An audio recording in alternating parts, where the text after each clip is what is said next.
حضرت غوث اعظم رحمۃ اللہ تعالیٰ علیہ، آپ کے نام کے ساتھ محی الدین جو لکھا جاتا ہے، آپ سے کسی نے پوچھا کہ حضرت آپ کے نام کے ساتھ یہ جو محی الدین ہے، اس کی وجہ تسمیہ کیا ہے؟ آپ بیان فرماتے ہیں کہ 511 ہجری میں فرماتے ہیں کہ میں شہر بغداد سے باہر نکلا تو مجھے ایک ضعیف قسم کا آدمی نظر آیا، جس کا جسم جو ہے وہ نحیف البدن ہے، کمزور جسم ہے۔ جب اس نے مجھے دیکھا آتے ہوئے تو اس نے مجھے پکارا میرا نام لے کر، اے عبد القادر ذرا بات سنو۔ کہتے میں اس کے پاس گیا تو کہنے لگا مجھے ذرا سہارا دینا، تو فرماتے میں نے اسے سہارا دیا، اور جب سہارا دے کر چلنے لگا، کچھ سفر طے ہی کیا تھا، تو فرماتے ہیں کہ وہ جو نحیف البدن تھا کچھ دیر پہلے، وہ اب جب میرے ساتھ چلنے لگا تو وہ بالکل تندرست ہوتا جا رہا تھا۔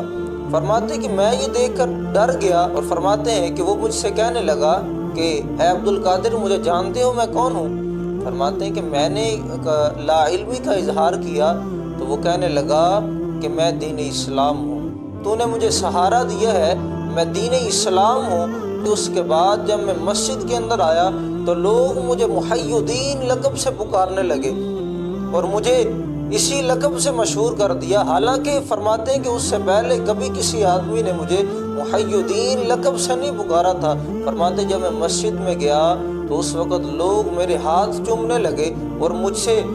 مصافحہ کرنے لگے، اور میرے قریب آ گئے اور آ کر مجھے محی الدین کے لقب سے پکارنے لگے۔ اس وقت سے فرماتے ہیں کہ میرا یہ لقب محی الدین جو ہے یہ مشہور ہو گیا۔